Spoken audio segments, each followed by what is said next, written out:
Moi, Félix Antoine Tshisekedi Tshilombo,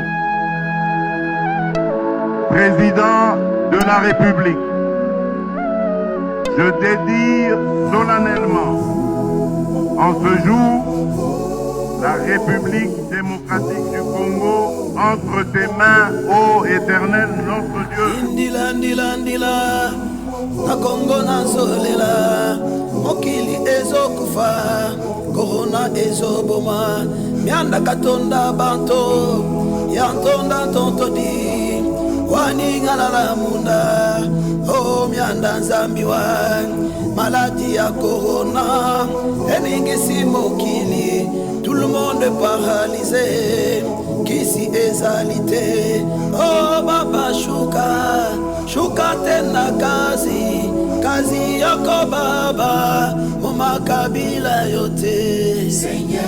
Si mon peuple sur qui est invoqué mon nom s'humilie, prie et cherche ma face, et si se détourne de ses mauvaises voies, je l'exaucerai des cieux, je lui pardonnerai son péché et je guérirai son pays.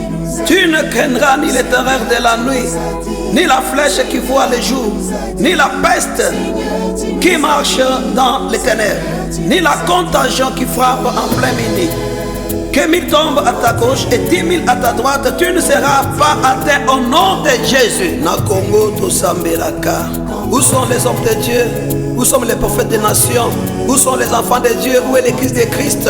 Awa na Congo to, nous disons awa na Congo te, coronavirus awa na Congo te, pandémie awa na Congo te. Où est le Dieu d'alliance? Na Congo te, Congo te, wapi onzambe ya bomoi na ngai, taleli na mitema nzambe ya kosalela bana na Congo te. Bato bakomi okufa lokola batima na mokili mobimba nzambe ya kanano Yesu. Pasteur Israël Papi Tomba, je dis merci au président de la République, Félix Antoine Tshisekedi Tshilombo, pour avoir donné d'avance le Congo dans les mains de Dieu. Sinon, ça serait une catastrophe au Congo. Congolais, mettons Dieu dans les événements.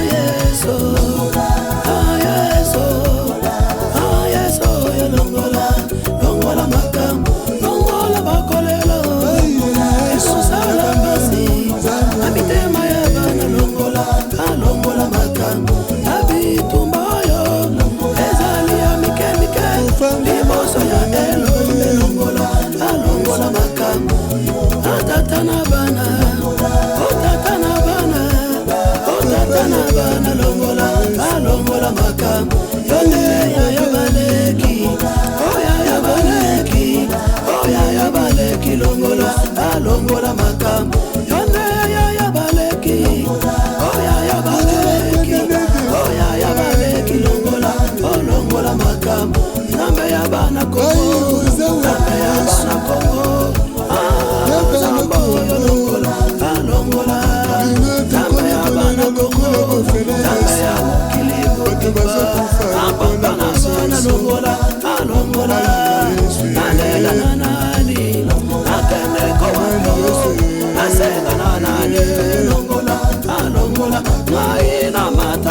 nini atona basale nini ya soyo longola alongola makambo yanola losamo nanga yanola Yesu yanola yanola malobe tondi motema yanola yanola malobe silikobonde yanola yanola soki obohilo sambo yanola atalo yembo yanola yanola shada imuvila koko yanola yanola yanola Yesu nanga yanola yanola docteur ya solo aleki inerbeisa docteur ya solo aleki misele aleki bashino abikisa lelo batoka bonso bahangi dibwanga docteur ya solo abikisa lelo batoka bonso bahangi dibwanga netu ya kwanga ni bikisa malaje abikisa Yesu abikisa baba abikisa Muji wa kutenda nenda wapamila mukati wa bantu nzambe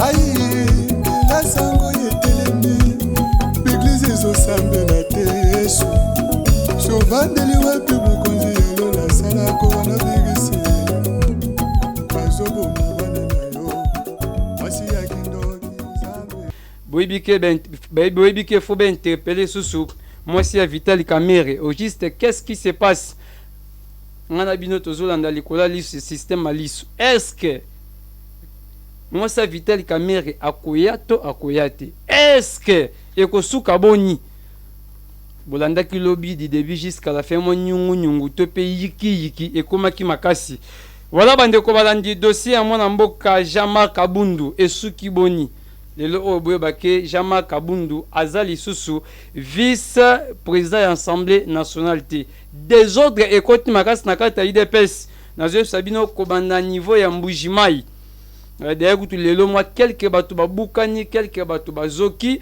moi ba po meza makasi to ko mekempe ko fongola dossier ngo biebo mekempe ko comprendre nini oyo eleka kilobi mais lelo toza atteint ko betonte jeudi to ko la bino ba image bo comprendre pourquoi bande ko IDPS ba sali boye voilà toza dossier avec Pascal Mukunya moi yiki keza makasi na jipe mo ba pele belé pona dossier avec Pascal Mukunya toko mekempe ko betango mom ke toyeba au juste qu'est-ce qui se passe bande comme sou balobi avec Pascal Mukunya azaki attaqué bamsou balobi avec Pascal Mukunya ba betaki ba msou balobi avec Pascal Mukunya za ko kufa mais tozo mekempe ko confirmer bino na butu alelo est-ce que avec Pascal Mukunya aza malade est-ce que avec Pascal Mukunya ba betaki est-ce que ndiango boko mekempe ko comprendre lelo voilà bande ko balandi merci na confiance et fidélité boko na toujours ko pesa biso avant que na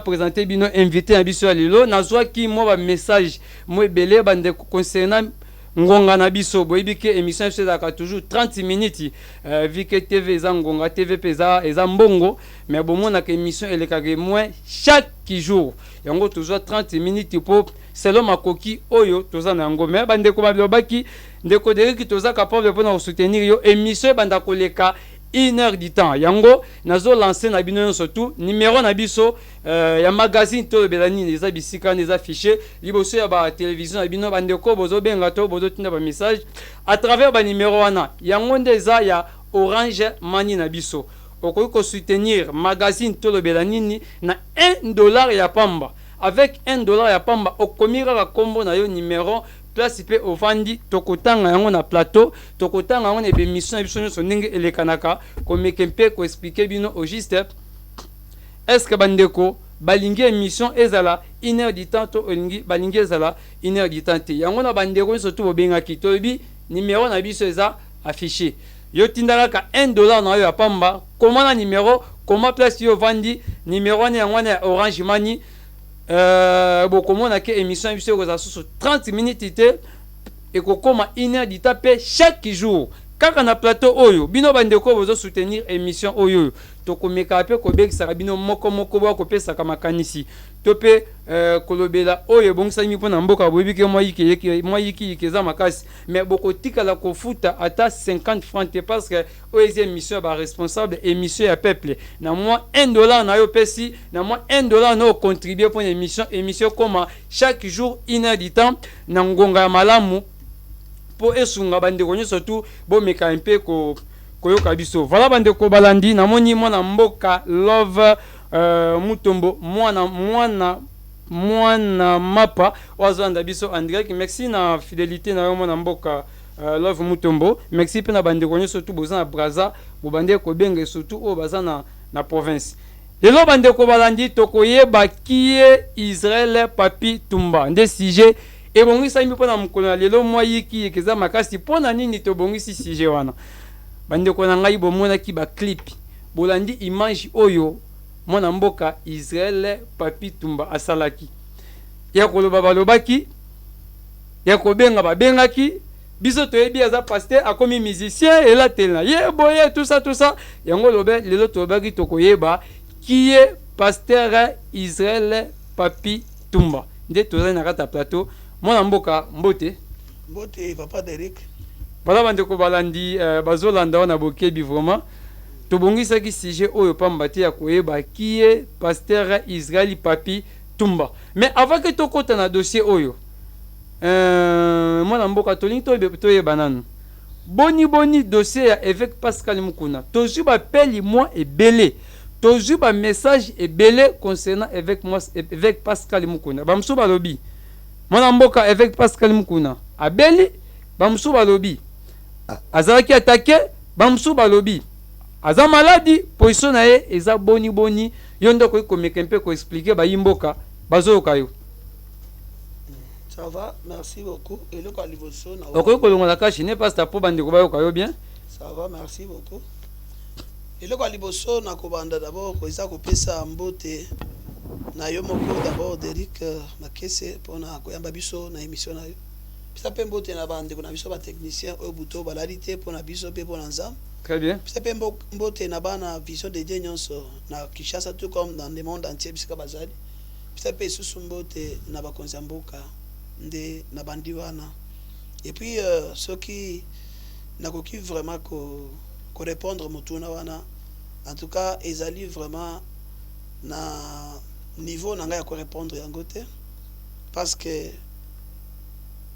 eloko oyo tokoki mingi ko loba pona papa ezaka kosambela nyonso tokoki ko loba nyonso tokoki ko loba mais vérité ezaka na nzambe moko mais bamsu balobi abeli bamsu balobi kuna kotaza kuna position za bien te bamsu kutu bakasaka kufi okoki ko éclaircir bana nzambe to peuple de Dieu zolanda yo. Papa Derek yo oza journaliste oza censé koyeba makambo yango kolekanga et puis pe soki omoni eloko to ma Congo na biso ezali ba information ramassée oyo ndenge lobi ba lobby maintenant qu'est-ce que où est la vérité et qu'est-ce qui est la vérité c'est que senga vraiment yo moko omeka vraiment ko descendre na terrain wana comme ça ko répondre bana nzambe mala mais c'est que je sais que papa na biso parce qu'avec Mukuna azabia nzambe azobatela ye.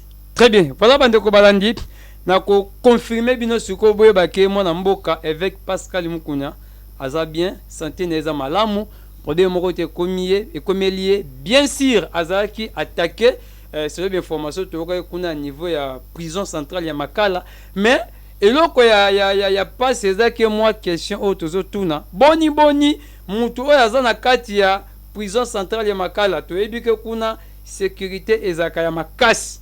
Comment bato bakoki kokota bakende ko attaquer mwana mboka Pascal Mukuna. Voilà, pona ngai vraiment na monaki yango eza faux pe archi faux. Mwana mboka avec Pascal Mukuna aza a bonne santé, problème moko eza te aza kimia tozo zela kaka justice nde esala mosala yango. Voilà bandeko balandi téléphone na biso eza ouvert bobenga te parce que lelo toko yamba ba pelité botinda uniquement ba SMS toza pasteur Israël tozoti qu'il est temps amekape ko expliquer biso qui est pasteur Israël Papi Tumba comme si je na biso e bongsami na mokolo lelo ba numéro na biso eza déjà ouvert bisikana sans oublier ndenge na lobaki ne bandelike ko bosa na te contribution na yo $1 pour na magazine to lobela nini opesi biso kombo na complet otindi biso na message pe tokosala yango ndenge tosala yango pe na baninga mususu ba oyo ba encourager biso pour na musala oyo. Voilà bandeko balandi tozo continuer toujours pasteur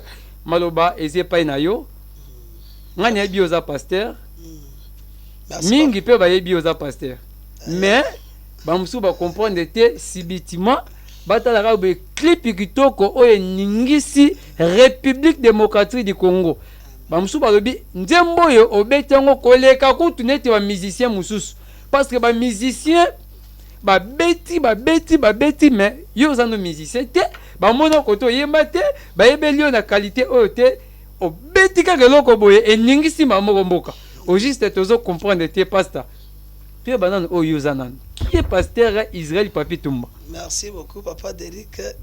Mutuno tuni eza complexe, cela veut dire que eza na mambo ebele na kati eza lokola opesenga définition soki na bandi ko définir quand ko swanga penda bible mobimba ou bien kaye mobimba mais soki na ko meka ko sala synthèse na mutuna wana eza facilité qui est pasteur Israël Papi Tumba. Oui, je sais que na l'équipe na émission ebele na Canal Kin na CCTV et pas na yo na Zoleka les gens me reconnaissent aujourd'hui comme étant un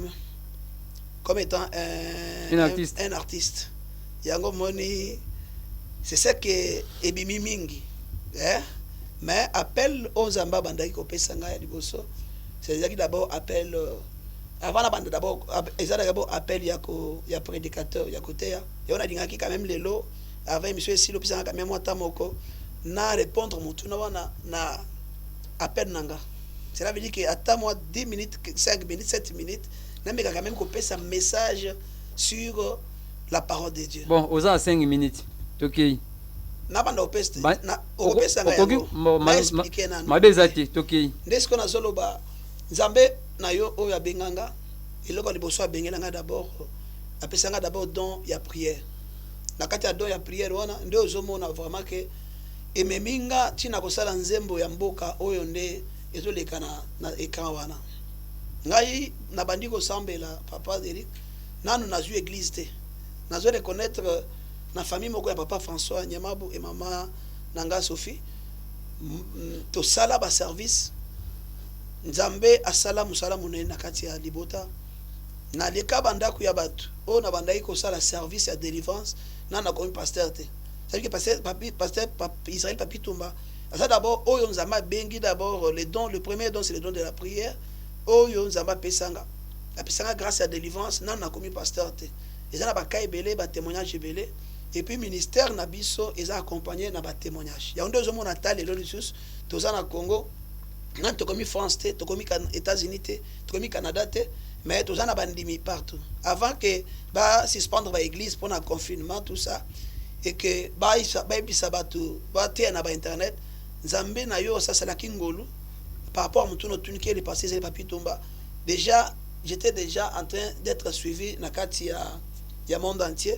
na ba oyo Nzambe ya papa Derrick Nzambe ya ba ndeko bazola ndanga ba mona loboko na Nzambe je sais que to Nzambe na ba tumususu ebele oyo ba yeba bisote eloko tindanga na sala Facebook na sala WhatsApp ezali que batu o bazali banda o to Nzambe lelaki ko yebisa Nzambe zamba bimonisi batatu eli munu na Nzambe batozana bakaya ba voyage batukaza bakaya ba maladie Dieu est intervenu à distance yango na etinzanga na sala ta Facebook de façon que toyebana na bango ata na kati ya bilongi na Facebook ozomona bisa batoyo bayaki na ministère na biso ya vision de Dieu na kati na don ya prière pe na kati ya délivrance pe na kati ya guérison c'est trois choses parce que Israël Papi Tumba après les dons je sais une fois ça nazaki kotanga classe j'ai fait le stage je suis gradué en électronique industrielle. C'est ça, je suis en train de répondre à ta question qui est partie de Papi Tumba. Ça veut dire que Nabanda Kikotanga, j'ai fait aux humanités, j'ai fait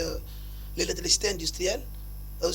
À l'université, j'ai fait 3 ans de graduat à l'ISTA, dans l'électronique industrielle.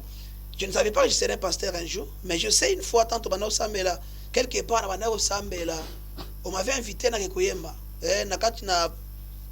nakati na chaudière, c'était une chaudière ndeko na biso moko papa Prosper Ngonzo na pese mbote bisika azali soka zolanda ngai azaki na chaudière na ye. Il nous aimait alingaki biso makasi pona don ya prière pe pona koyemba abanda ko sepela makasi parce to banda ko baba nzembo na monoko atiluba tout ça abanda ko sepela makasi on l'assistait to banda ko aider na kati na musala na ye ya chaudière wana ezaki groupe de prière oyo wapi to banda ko sala. Mais un jour asalaka vraiment nini veille mon combat benga combat traverser miracle et ça dit qu'il y a versé na kati veille wana il y avait aussi un prophète oyo penda sa kufa nazo senga vraiment amna ye ezana kimia prophète Gédéon. Tant que l'équipe bosso toyemba avec mon bien-aimé Étienne moi nanga église pe camarade nanga en tout cas avec qui to bane banda bo mwana ba ko banda kaka humanité jusqu'à l'université d'abord ils a pas comme on a muto yo ko lui na ye bible ezoloba prophète et pas na bango mandimaka été. Mais le passé papi Tumba Israël aza oyo d'abord quand j'ai quitté chez nous chez mes parents na epona tanga na Kinshasa ah bango ba tinanga lokola pasteur te bofutelinga ba classe na bango. Mais après ça Dieu m'a appelé ndé papa Etienne camarade danga to bandina e banda wana ti lelo nzamba salingo lo benga pasteur lelo pe akomi ko filmenga akomi ko kanganga ba photo tout ça yenda akomi ka amen. Et j'ai béni le Seigneur parce que au moni un ami vraiment d'enfance andimi ozo bengo so utali na nzela zo bate azo benza ba tuki waza papa nanga ya molimo. Et puis à part ça nzamba sali pengolu na kati ya liboto nanga ba parents nanga ba pisanga respect comme étant pasteur. Je connais ma sœur Godé Moulanga et papa Franklin Kamba que je remercie encore en ce moment bazwa kombo ya mwana ba pesanga non pas parce que kombo mwana na bango parce que ça a un peu na ligne pour TV dangonga parce que ça qui est passé ils avaient papi Tomba bien sûr pour des termes sozo kendo na komi mabiso na tembele émission pesa nini et c'est les voilà na ministère yango wana à peine de nazolobela. Et puis au moment tango esala bibongo nzamba aye ko sala sikoyo grâce ya que à part ce que prophète on appelle si prophétie que non nazomona yo comme moyembi munene. Je crois que vous comprenez. Très bien. D'abord c'était le don de la prière, je n'étais pas pasteur, je n'avais pas d'église. Et dans ma vie d'abord quand Dieu m'a appelé papa Derek na bisaka nzambe ke ngai na ko ma pasteur ata mokolo mote.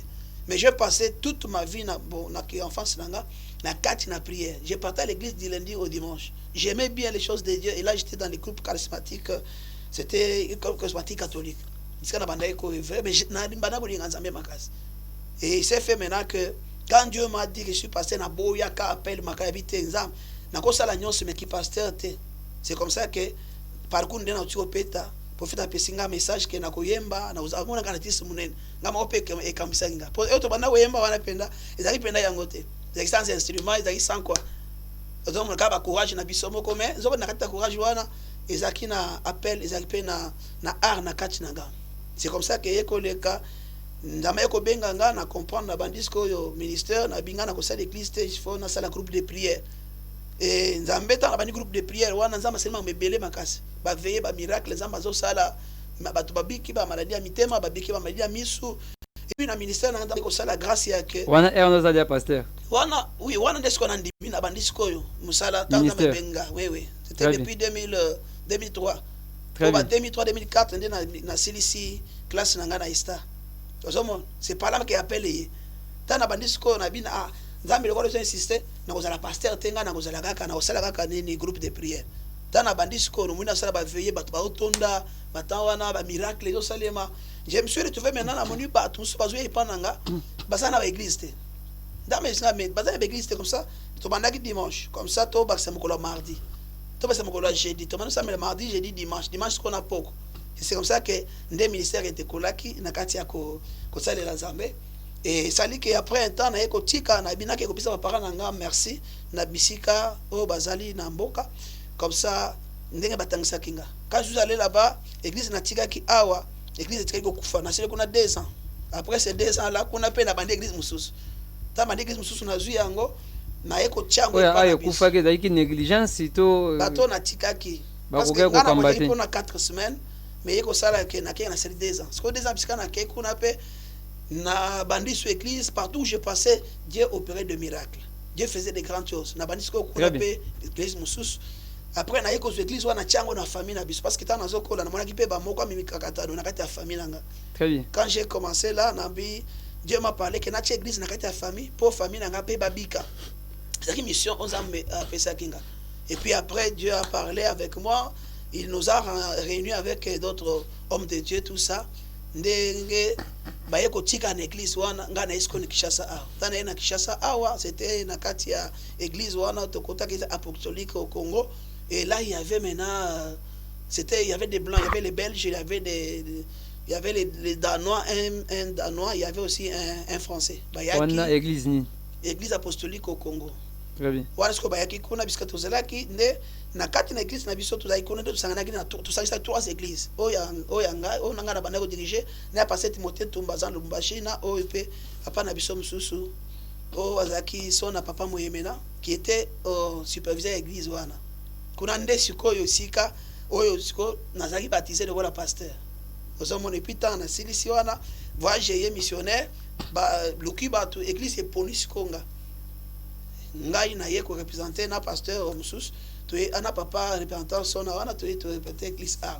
Parce qu'on a zongi a après 2 ans dans Masai Sungolu to taina bana nyonso to bana okamba a ba sengi papa kete parce que ko zonga te. Parce que zongi milimu ba amwana zamba ko tuna biso wango. C'est pas tout na papa azongi ngana kesko ana kacha musala. Na bande sko en zéro. Baton so banda ko ba sana tika ba zo ya ressuscité. Et j'essaie dans mon ministère maman Jackie oyo ta na kendaki voyage na mboksta mbujima où j'étais parti na kuti maman Jackie asalaki 8 ans abota imona moko adiboso abota ressuscité so ka zuika zemi il faut ka kelongwa azuzemi il faut ka elongwa. Et dans ces 2 ans que je fais na ma pesinga mukumba ya kosambelela ye na bandi ko traiter kana yeti le temps où j'étais là-bas et Dieu a fait grâce maman na ba service zamba PCS kozemi. Et puis ce qui m'étonne était que mobile na yazaki gynécologue talaka mon gynécologue zemi on sozozwa ezobi makaka pendant 8 ans. Mais yo sambelier nzambe ko sunga azwizemi fandi na assisté tiaboti. Et j'ai compris que ils avaient ba mission aux amatindela kinga nango bisika wana na kendaki. C'était un peu ça. Et après tout cela papa Derek ndena yeko tana bandit ko na community difficulté bandit bazo basi bazo mona ressuscité. Et na seko se retrouver maman wana nde ya lupango to chaque église wana pe na biso yemo ko fangi na lu apane ko fanda yemo ko na kiti nanga liboso tozo sambe ti Dieu ayeko sala grâce ti lelo et comme na bande ko sala prière samedi dimanche na pourquoi après tu ko sala kiti matinal to bandi ko zongi église comme étant culte parce que nzamba l'hôpital na bande sala prière ezaki na offrande te ezaki pe na dîme te parce que ngamoko nzamba pesa inga déjà makoki ya que j'étais à mesure ya ko futa makamyo sunga moko. Je faisais l'église, Dieu m'avait donné l'argent, j'avais des moyens, des possibilités. Et ce qui dans cette campagne wana il faut ngamoko na zo charge ya makamyo nyonso. Na banako ki pe mo limité. Ba moyens anje ba makamyo surtout yo lingi 10 000 za te o lingi mabonze za te. Makamyo nanga o ya ko zo ba charge za ile lote après de za banda kala. Eza donc za ba pesinga ya ko soutenir misana na ye. Je faisais des campagnes, ngamoko na zimbo, tu vas s'inviter trop ça il faut combien $500, $1000. Je sors moi-même dans la salle. Non, Dieu m'avait béni. Moi Dieu m'avait béni, je suis d'abord un enfant qui était l'aîné des garçons chez nous. Oui, j'étais pas mes propres frères. Mes propres frères. Parce que ngai elo sala ke sengo ngai sala kusala nzambe. Ya ngomoni ti lelo ngala pesa ka zambe dimite, na ndenga mabete. Na ndenge ke tout l'argent que je reçois et zambongo oh il faut ça y lanzam. Moi je donne au-delà de la dîme. Très bien. Voilà bandeko balandi, toujours continuer toujours na pasteur Israël Papi Tumba. Na bandi bozoyo kay na bokebi. Na baki téléphone est ouvert. Tinda message na yo, pesa makanis na yo par rapport ya qui est Israël pasteur Papi Tumba. Na bandi bozolanda. Na bi ko benga te. Na mni bandeko musu boko tinda ba bokomo beti bokomo tinda ba bokomo ko bipe yo ko bipe te yo tinda kaka message tokotanga yango pasteur azabisika pona ko yana pasteur au fil des mesures ozolo bangonga pesa nini ezokende nga supususi nanga eza la lingo zo essentiel ozo essentiel parce que nanu ko to komi pemeni ya ki artiste de bon la lingo ke na molo mbango po to sunga pe bandeko ya régie. OK, ndesiko wano moni tango na église nazo ba charge ngamoko nzamba yeko ebisanga lobi bandiko lobela ngamoko d'abord ke tango zo makamna lobeza très essentiel ata so esili nyonso te mais on azo loba nazo teya parce que on a zolo bezana enseignement na opesa bato bazo landa biso ate si le loté to luga émission sous au simba nango mais l'essentiel ba yoka et puis parcours wana ezo aider basala nzambe mususpend na bana nzambe. Très bien. Je parle maintenant que na moment na bandiko pesa di na bandiko sala musala nzambe ngamoko nzambesko bandiko lobelanga alobi ke au moment où bato ba pesa ba offrande te ba pesa ba dîme te tu appauvris l'église, tu appauvris les enfants de Dieu bazo na kati l'église. Vous comprenez? C'est par là maintenant eko sala que nzambe sko eko kawisanga sous sonyo songa na ba ko zela mbongo wana ekawukaki na so so si mbongo te na kanisi ke na eko sala batambo ko bona tikeleka na lipapa kaka moko esila kate kande bana izeli bazala kawana zama blokanga penda et na moment wana nde ba message bandiko ya de gauche à droite ke zamba zolo ba bisiko zo sambe il faut pas pesa ko fond ba pesa ba dim so ba do pesa te ozo bloquer batu ba ko évoluer te batu ba ko pamba mate c'est par là maintenant zambe ko sala ngolu na ndimi sacrifice parce que mosala nzambe na osala na kotaki na théologie te na sala ki angote mais le Seigneur m'a fait grâce yake akotinga na kati ya école na kati ya ba désert na kati ya ba souffrance moko boye ya ngonde formenga isalinga de naza tasko na bandiko sana bana otena lingala sikonga na bité jambo otali sanga église munene parce que j'avais des moments soki na nous pena na bandie makama nzambete mais j'avais vu nzamba otali sanga na kati ya ba stade de martyr wana nga nazote ya batu batondi.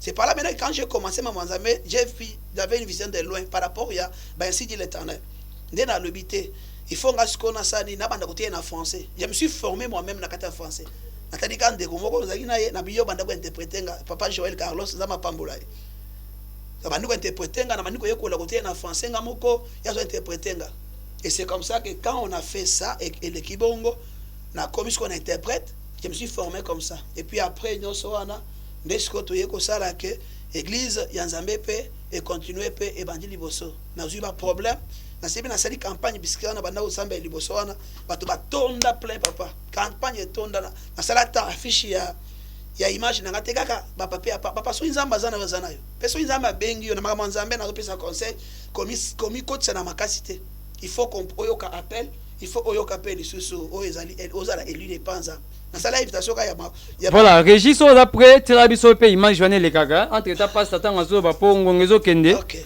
otsa biso pe image wana po esunga na bisika église za rande bisika wana na yango wana na nzamba pesa yo nzamba pesa yo c'est plan nango na sepela nzamba lobibu nanga bisika yo ko sepela ka nango ndenga na pesio très bien na ke na kwe wana na bisika tozana bambala 17 wana na bandal na sepela lupango wana na koti na bisiba hier papa esiko yo nzamba pesinga berabi abando sekanga hey pasteur mais yo za penda na liboma batu baza déjà awa baza na église musu ezanga na papa nga na ebité mais nzamba pesinga esika o esinga ça va le ko na kondima na ça va et ko sala ke na moment o na lobi na ebongo nzamba yeko utiliser pasteur ya église wana papa nzamba sala pasteur wana ke ko bisa siko bayer na bayer o ya yo wana bisika na sipela kinango alobi na ina kutukuta ina pasteur wana église moko boye alobi na nga ke yo so zimbongo na ye zo sala nga mbongo nanga o nga na ye na ebi ete tutikela okuta na yete ndo moni tukeza papa na bisinga alobi papa en tout cas yo ndama pambola nde bazongi sele abisengi nga mbongo na zwi na pesie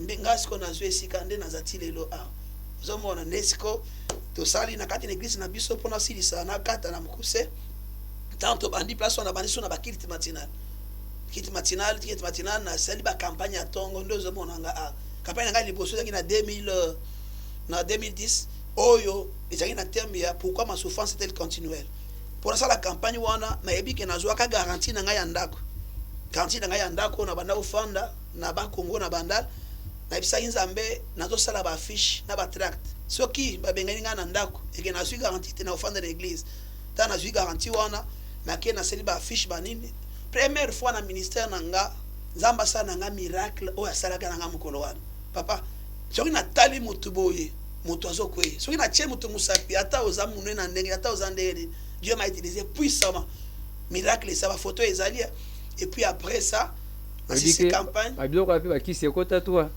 na zolo ba biloko eza original ngana za na authenticité ya Nzambe très bien on a zolo c'est l'authenticité de Dieu pour na yisa bana te ba misusu ba kotisa ba misusu ba kota utali kaka mutu boye mutakwei osimbi kaka boye mutu akomo pupu ka ngola ndeke ngai avant que na banda ko sambela mutu akweya na bana ko ndimate tu as raison na bana ko ndimate mais j'ai fait l'expérience na matingomba na zebisa nzam Seigneur azana posanga peso ke za ke yonde osala zana posana sambele mutu akwe tant ce qu'on a ba na ye nzamba parce que pesanga onction dama tondisaka papa Eric atondisaka soki mutu asengira atondisama akotondisama Bible solo ba désirer les dons les meilleurs évoluer pas évoluer na ce qu'on a na sengi nzambe na ngomba na ye ko na cheli mutu maboko mutu abandi ko lenga mais azoko yate na binzam ngaza na posa bato bakwe soki yosko isa bato bakwe pe nazo sala ka prière ti omoni ekomi na sambeli mutu akwe après mutu akwe na habite siko nzambe naza na posa ke na chele mutu loboko te mais na musika ka soki na tali mutu boy eza biloko moko na sala ba prière posa ma pesa onction na nzambe ezali na masala ndenge wana kokisa ndenge na senga ye pour dire aux gens que bato ya lukuta soki bakoti na kati ya makambo wana bango te baza bakolo makambo c'est Dieu qui est le Dieu vraiment de l'authenticité ya miracle vous comprenez mais nzamba osunga biso je crois que simba yango moni nzamba sali ngangolu nde na bandi église et c'est une campagne wana yeko zongi église bantina pourquoi chaque mardi mercredi et chaque mardi jeudi na dimanche donc nous sommes là 2011 naza na thème na sala chaque année oyo bengaka 2000 ne passera jamais na banaka on a 2011 j'ai fait 2011 ne passera jamais thème wana ezaka na deux branches à minene komanda janvier tant wana ezo banda janvier 6 mois de juin tozo benga yango 6 mois de réflexion sikoyo juillet décembre c'est 6 mois mususu wana tobenga 6 mois de décision cela veut dire 2011 ne passera jamais 6 mois de réflexion toujours bisa bato ezala ba konzi ezala ba païen ezala ba chrétien na année ezana makambo muto asolaka na nzamba le Seigneur année on a dingo ça elanga ba projet n'est-ce pas pe na ba promesse mususu ba position za ma pesa sur ba prophétie année ezala kanango c'est que pendant nzamba pesa nga thème wana moi na développer pourquoi ndenge nazwa kango ezate pour nathan TV dangonga OK ne siko na sala kango depuis na bandango 2011 ti les autres zozela to sala 2020 ne passera jamais. C'est pour dire que l'église n'a pas de programme tout ça. Dieu m'a donné encore un programme sous Oyo. Après, année tout ça là, dans le mois de janvier, une grande journée d'adoration et de louange par rapport il y a ma communion sur ambassade la biso na année mobimba to adora kanzambe to kanzambe en plein air libanda. Ndesiko à part ça année 2019, les américains pesa nga thème mususu tant nzamba kuchinga siko makambo yake nabi manaba média et puis nabanda ko sambela pona mboka na Congo. Dieu m'a donné maintenant un thème qui dit Dieu au pouvoir, Satan dans la démocratie. Vous comprenez?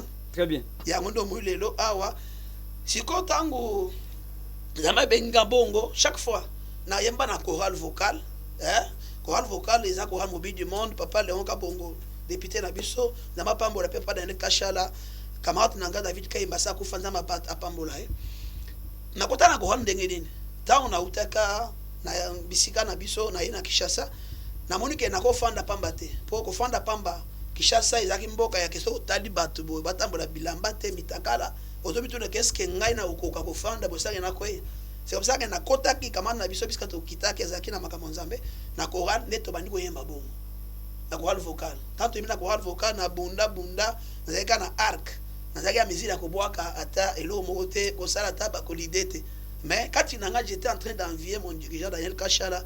OK, je salue encore là où il est. Mais tina bimi na Coran na tikala ko lidete. Un jour ba mekanga na église moko na meka mais esimbate. Maintenant quand j'ai commencé tant na yekusko ko so église et wana zongi moi pas sima mais ko so église ne sali penda que na banisko ko mi former pe na église. Papa de manga me na mi formanga moko makasi. Na kati na ba prière na intercession na bana nanga groupe na intercession na banisko ko sala banzembo. Na sala banzembo na bandiko maîtriser ba mesure nazo yake na beta boye nazo beta nazo yomoka malembe ozo yekola kozekola na kati ba prière sikota nazo beta bongo nazo yemba na sali effort que mesure nanga temps nanga na mama loba ekokana après ça na bandiko former nga moko ba vocal na se former ba vocal nanga et puis un moment na zaki na un problème difficulté na kati ya orchestre l'église bana msuba zoya moni mbisi alelo soka ina kati l'église nayo il faut telenda ko il faut pesembo sko église pe na faible commencement soutien pe ezala kité makoki pe ezala kité c'est par là que ngabo na yeko zoa équipe na intercession na commissaire ngo choral et zo bani ko défendre siko musique na kati l'église bato ba oseka ba lobi voir na ngabo na bo mais je n'étais qu'en train de persévérer pourquoi parce que nazoka déjà prophétie yake na koyemba et c'est par là que nzambe ko sala ngadi kabu na nzambe moko oyo na sala nzembo oyo na kati na prière e bandeli tisuka e mobimba ekoka Vous comprenez? Et quand vous bimba na prière, Yahweh, Yahweh, Yahweh, Yahweh, Yahweh, Yahweh, Belela Yahweh, Yahweh, Yahweh, Yahweh, Yahweh, Yahweh, Yahweh. Très bien. Pasteur.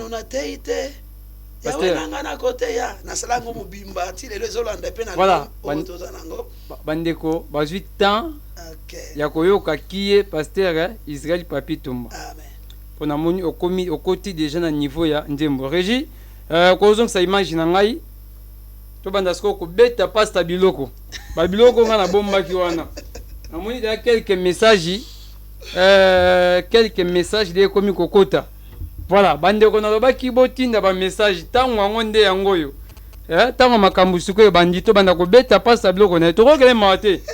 Tozo banda ko beta suko ba biloko na pasta. Premier mutuna. Ya liboso ite pa bandeko. Bandeko balobi pasta nanu ayemba te. Ye ko musicien te. Abandika ko yokola neti batinyo surtout babandaka malembe. Ayoko sala clip o eningisi République démocratique du Congo ezoleka pe na baike ya ba chaîne ebele. En plus Nzembo yango otiengo gratuit. Pasta. Pona nini? Po bato wa mona koza mo santu gratuité papa de non, réponse à liboso nan. Répondre dans la première mutuna. OK. Na miracle ni yo bimi ba moko musicien. Mais na biso ke nazaki na prophétie. Prophétie wana so totali be ba ne wana kozala ba 2001 2002 et ba 2001. Oyo pasteur professeur Jonathan Akufa aibisanga kaka ke nazomona na motalisanga kozala boyembi munene. J'avais la prophétie. Siko kati na ngape, j'avais senti arizaki pourquoi? Nga tant na yemba ka papa deli, je crois que osala ka biso ngolu. So ito osala no jeudi après na posa tozala. Samedi so Nzamba osunga. So na ozala pe no samedi. Nzambe osunga. Yango tozo sa bandeko, tozo rappeler na bandeko. $1 ya pamba ya contribution na yo ndeko sunga magazine comme 1 heure du temps pe elekaka chaque jour na air moko pe ya bien. Donc avec $1 ya pamba ekosunga yo na ngai na émission na biso magazine to lobela nini et comme espace ya 1 heure du temps na moda quelques messages to kotanga yango na suka ba message ya bando to ebite so za banani voilà pasteur tozo continuer oui ça na jeudi faut mama olobeza mwana lobebele na mapesanga zonga no na sujet OK zonga na sujet na nzamba sali ngolu nzamba sali ngolu wana nazaki na prophétie na nazabisa muto sozolanda ngake nzamba kosaka te Bible zoloba que celui qui a fait la promesse il est fidèle et capable pour accomplir la prophétie qui peut accomplir la promesse mutu azana promesse kati na bien mais ata osoba lobi ko kozala nani okozala mukonza mboka okozala ministre ya mboko bien aimé nazoy rasiko nazoloba lokola artiste moyembite naloba lokola pasteur Israël Papi Tumba o babenga kana bato yebele na bana biso ba monima kama ebele nzamba sala bazo benga azanzambe ya aratakate. Très bien pasteur azanzambe ya aratakate aujourd'hui ba clip biso tiongo gratuit pendant que bato wana posa ya moi 100 francs na temps ya confinement oyoyo mutu tozo la souffrance mais yo zo tie mutu azonye ka clip pour bénéficier nango feli apa de nazolo mutu na liboso na ya noli déjà au sepeli te bande ko nde ba sepeli ngai te OK ozonye gratuité eza don nzamba pesa ngai. Très bien nazoye banazana mama moko na église na ganya ipo na sombela téléphone nazo comprendre bande ko boko tsaja ba message na bino na ba o bozo tinda déjà très bien boko tina ba message kala mingi te na bando tanga ba message na bino poto beta pasta moi de lo rasuka tango na bandaki prière na ibandeli ngamo na bandako lamba fufu na zana zunga munene na ndako nazo lamba fufu ngamoko bandeko ya mibali bazaki na bisika kolia te ngana zaki na quotidien mais na lambi fufu na liete na bombi na batterie jeune mais na pesi band et pas nanga bandako tonda na kati ya ndako siko komona mtu mususu kaka pona fufu ana azo ya prière ayibi ke soki na kete lobi na kolia wapi c'est ça musala banda osala pona gagner bato na kati na pe ba jeune frère na kati na prière prochainement na koyibi so comment église e bandaki parce que bandaki pamba tester il y avait une vision donc espérons prochainement kobima na yo kobimisa nzembo na yo oyo nzembo liboso oyembi pona mboka opesa ngo petit titre ma contribution pour mon pays. Pourquoi l'inga koye maraka na ta coronavirus? Non, na sena répondre les sous. D'abord nazo pesa bande comme étant pasteur ko yebisa bana nzambe toza na maboko ya kokanga matin Bible ezosenga biso don mibale, don ya libéralité na don ya bienfaisance. Bien aimé, ngai oyo bino na développer lipamboli na Nzambe na ba don wana mibale. Très bien. Libéralité pe bienfaisance. Obi le no bana ko tia na kati na église. Mais tant que na prière, tu sais na prière non? Très bien. Tant to sambe na yo. Ngai na sambe la à peine perdu te Derek. Na sambe la na zibisa na sambe la à peine perdu te. Attendez dans on Nzamba ça. Na émission na yo boy. Na ko ya boy à peine perdu te. Obi tant to sambe ino na moy. To si prière na sita na bandi côté ya. Teta na manda côté avant yo ya wana. À peine moko benginga. Na lobika kete na na kati ya prière. Na bandi ko continuer côté. Tant yo yeto sali service to sali na bato. To sali na bazake belo mona keti o patienta ki wana. Après na sisi ka botana na kebo Nzamba pambulinga. Ngana zala ndenge wana. Cela veut dire que soki Bible ezoba d'abord au biso tuzana ngono ba pasteur. Ba na lobaki na canal CK TV ke moyembi azape pasteur. Pour ba yemba kalilo bananza. Bible ezoloba on nous a donné gratuitement, nous devons aussi donner gratuitement. Mais tu dis quand même que évangélisation des alaka et c'est ngambon. Mais nous devons aussi être prudents. Nous avons profité de ce pays bayembi na biso ya Congo. Nayebi un jour nazaki na posa usala campagne moko na benga bayembi na biso na kati ya na église nazo pambola ndeko na biso José Nzita il faut bolama mutu fe oloba ndeko wana penda abimaka parmi ba ebele a consola motema na ngai ayaka koyemba nayebi te azoyo kanga te bia ko azoyo kame en tout cas bolamu na ifona loba yango asepesanga motema o bayembi uso ya minena to bekisaka na église wana kutuna na banda na yemba kite o moni mutu azo $400 $500. Et puis comment on a bien besoin d'un système qui a été ngai naza pomte ka bato bazana sima nanga non biloko il faut totikango Nzamba pesibiso il faut tosunga kabana na Nzambe na banzembo on Nzamba pesibiso na profiter na mutu no tuninga Nzambe d'abord apambola eza parmi ba biloko moko il faut tolobela ba émission moko yake makamo ba caché eko uta wapi caché eko bana ndenge nini caché lelo eko zangisa batu babika ngolu on Nzamba pesibiso ndenge nini Nzambe ndazoka biso en charge tant soit atina ba yekoli na yelo bakina bango bozwa ni booster ni mzetete ni elokote parce que bisika bino bozo kende wana bisika wana bango boko ngai Nzambe na kokanisela bino ministère évangile baby lelo okoza na posa pasteur moko boy te pasteur na cette campagne aya mais pour pasteur aya il faut cacher parce que église obazo sengela cacher wana eza église akoko katako za kosimba $100 eza makam nazo senga boy vraiment que basali na Nzambe bayembi na biso vraiment totika biloko wana totika yango vraiment to ça la musala Nzambe na futa kabiso na mata capable ko peso producteur pour ozo salela ya ça capable ko peso mbongo ebele ya ko peso mapango ebele et je crois c'est un peu ça. Très bien pasteur. Tout ce qu'on message. OK. Voilà. To bandi na premier message na biso. Mbote pasteur Israël bozolo banini banda bakanga église position ezoye banate ti boye wapi bokota na YouTube nanga ezali na kombo ya Israël Papi Tumba na plateau na biso wa misa na plateau ya CCTV na zakuna chaque dimanche na plateau ya CK TV na lobby message parmi ba pasteur oyo ba lobby likambo église na zako za la paix parmi ba mususu pona lobatiki na za liboso na lobaki boy na ba konzamboka ba confina Nzambe te komba ya église wana tosito bundaki yango et puis na répondaki fa passer na plateau na yo ke ba konstituto ebisi bango makamba fongolela biso église vous comprenez bakanisa malam ba libérer église to sambela parce que église nego sunga mboka na ba problème kili wezo le kana kati ya mboka na moment o prière wana l'union fait la force et puis tant bato ba fan na banda Satan a profité bazo kota na ba bolembu bazo kota na kati ya distraction tout ça et ko jouer pe kana kati ya mboka na biso makamnyo. Très bien pas ça bazo ça sous la signe.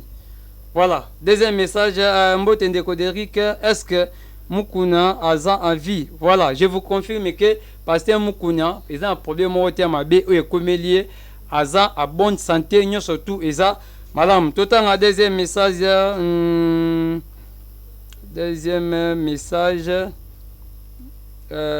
Mbote pasteur Israël pourquoi otienze mbango gratuit na tshedemo gratuit parce que ça d'abord on est dans lobby il a des recommandations en Nzamba pesa kinga Nzamba lobaki nanga na pesa ngo lokola contribution pour nzembo oyo eyeba ko pesa bana na Nzambe foi na moment oyo kobanga ekotaki na maladie ya coronavirus. Et puis ça il est qu'on a liboso na vie na lobaki foi parce que tout ce que Dieu me donne et ya liboso na vie nanga na pisa ata tanda ma kopisa nga lupango kanga maloba na zoloba na kopisa ngo penzambe nga na kofadela ngo na note.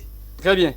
Voilà bande ko balandi totanga message mususu mbote ndeko Derrick $2 comme contribution nanga c'est papa Nestor Nabandali. Ah papa Nestor nzambe apambola yo. Voilà batu oyo bazo soutenir magazine to lobelanini to lobaki to kotanga ba message yo tindaka $1 ya pamba avec $1 magazine ezo koma n'espace ya 1 heure du temps pe bandoleka chaque jour. Totanga sous message mususu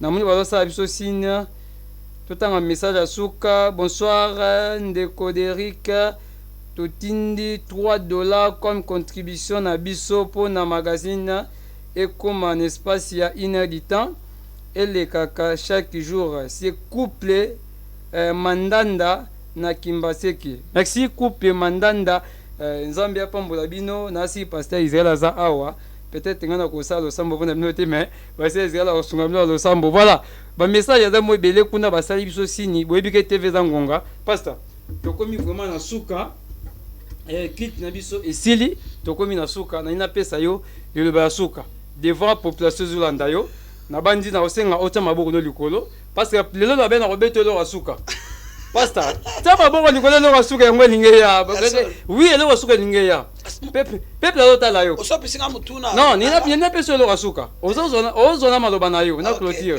OK pastor voilà bande na banti balanda balobi éléphant munene éléphant et banque ça n'ont jamais mboloko ko ça tere mutu solo ba français belé que alza mayele ko le kabatun surtout pasta bande ko balanda bokebi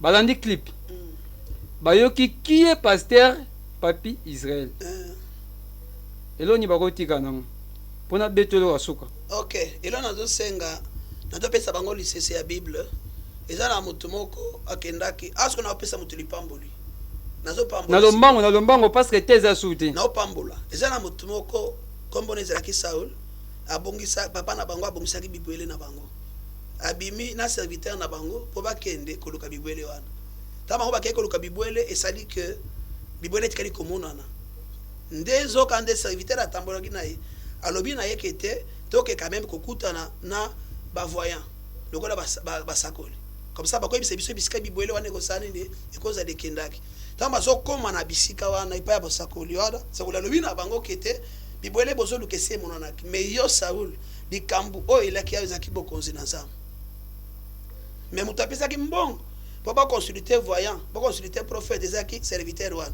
nazolo baboy tanza mabenginga na yemba nzembo aibisaka na yemba nzembo te aibisaka na leka na plateau pona te iloba ya nzambe uli bana na fongoli bible te ya mite na hotel jeudi mais na lobanga bebele wete ibana na nzambe parce que loba le mongo TV dans mon bakata nazolo basko boye ezali pambo na opesa moto oyo nzambe soka telemisaki abongisaki na Wemsa TV na émission na yo ya tolobela nini et que azwa charge ya kokisa o ezalaki ndingisa nda matindelaki nga ya kenate na plateau soka azali azwa lipambo nzamba pambola ye ya wana lobi parce que siko na yembi ba mondi faut siko na banda koteya na espace oyo nzamba opesa nga na plateau soka ponaki na CCTV soka ponaki wa nde na zolo ba et puis pepo na contribution na yo nzambe na ko soutenir peyo na loba pe de bato bazolo. Voilà pas ça yo ko loba te yo ko bomba voilà elo kasuka yango ne lobi na tolo babongo ya suka zana posa siko ya espace pona ko teya kasiko liloba na nzambe à n'importe quelle chaîne nzambe akopambola pe nazo pesa mbote na bana vision de nyonso awa na Kinshasa pe na étranger pe mbote na yo moko pe mbote bakonzi ya mboka bakonzi pe ya Wemsa TV bakonzi mboka bateso ka église malam fait que tozonga quand une église. Très bien voilà Aris Lukusu réalisateur international wa Simbaki machine mwana mboka Love Mutombo mwana mapa assistant social pastor tala sikoyo tala TV Aris pardon son 5 loko 2 secondes apamba zong 5 loko pastor tala bande ko bazolanda elo kasuka pona clôturer émission voilà pastor ça loko langa na sali ko c'est plus ça bande ko bazolanda o zelo kasuka o sali elo kasuka bon mais ça te ba konzi balanda yo population landa yo est-ce que lelo oyo ba konzi balobi mwana mboka Israël Papi Tumba. Tozopesa au ministère de la jeunesse au Kamba. Oko Kamba yango to oko Kamba te. Bandeko bazolanda yo. Poto clôturer. Mosali na Nzambe eloko nyonso elaka. Oko Kamba to Kamba te pasa. Poto clôturer kaka.